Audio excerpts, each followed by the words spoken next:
junto com aquele software chamado BIOS, existe um outro software, um outro programa, armazenado naquele mesmo microchip de memória ROM.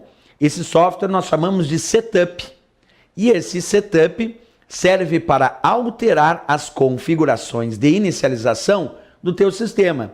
Então olha que interessante, aqui eu estou te mostrando um exemplo de programa chamado setup, que também vem armazenado naquele mesmo microchip onde se encontra o BIOS. E esse programa chamado setup ou setup BIOS permite ao usuário alterar as configurações de inicialização do sistema. Olha que interessante então, esse programa chamado setup, que vem no mesmo microchip onde está o BIOS com memória ROM, serve para alterar ou definir as configurações de inicialização do sistema. Quer dizer, eu uso esse programa durante a inicialização para definir ou alterar alguma configuração de inicialização. Portanto, o usuário pode sim alterar configurações de inicialização do seu sistema. E ele faz isso através de um programa chamado setup, que também pode estar armazenado em memória ROM. Além do BIOS, tradicional de fábrica, eu posso também usar o programa chamado setup. Outra coisa, tem um detalhe importante aqui. Se esse programa chamado setup, vamos colocar aqui, ó. Se esse programa chamado setup, deixa eu só apagar aqui rapidinho. Vamos só apagar e colocar de novo. Acompanha aqui de novo comigo. Vamos descrever direitinho.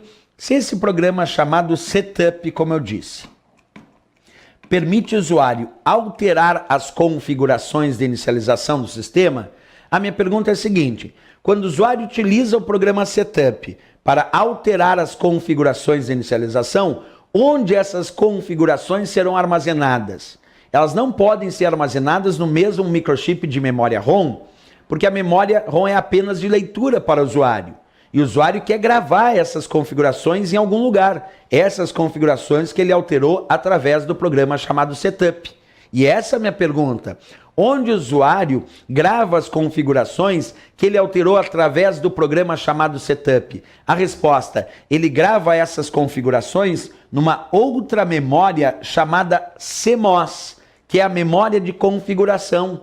Essa memória CMOS tem como característica ser de leitura e escrita, portanto aceita a gravação. Então o usuário utiliza o programa chamado setup para alterar as configurações de inicialização. Mas para gravar essas configurações que ele fez através desse programa chamado setup, isso ele tem que fazer numa outra memória que não é a memória ROM.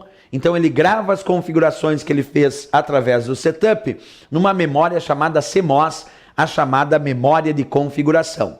E a memória CMOS, ela é de leitura e escrita. Quer dizer, ela não é somente de leitura. Observa, a memória CMOS é de leitura e escrita, permite ler os dados e também gravar os dados. Só que um detalhezinho para a CMOS, diferente da ROM, a CMOS é volátil. Isto é, a memória CMOS perde os dados na ausência de energia elétrica. Olha quanta diferença da ROM. A ROM é somente de leitura, a CMOS é de leitura e escrita. A ROM é uma memória não volátil e a CMOS é uma memória volátil. Perde as configurações se acabar o fornecimento de energia elétrica. Mas professor, e aí quando eu desligar o meu computador, eu vou perder as minhas configurações de inicialização que eu gravei aí na CMOS? Resposta, não perde. Por que tu não perde as configurações na CMOS quando tu desliga o computador, já que ela é volátil? Porque lá na placa-mãe, observa comigo aqui, deixa eu te mostrar, existe uma bateria, aqui ó, estou circulando para ti bem aqui embaixo, ó. Existe uma bateria aqui na minha placa-mãe. E essa bateria, que é uma pilha, ela mantém a energia elétrica para a CMOS não perder os seus dados quando o computador é desligado.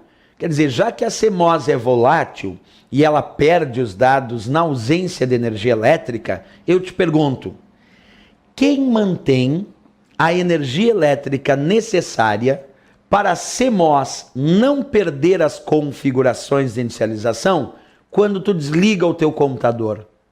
É a bateria, é essa pilha, a chamada bateria da CMOS, que está lá na placa-mãe.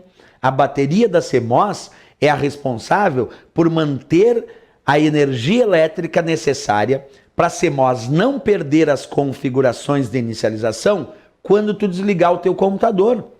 Portanto, essa bateria é muito importante para o teu computador, né? Ela mantém as configurações de inicialização.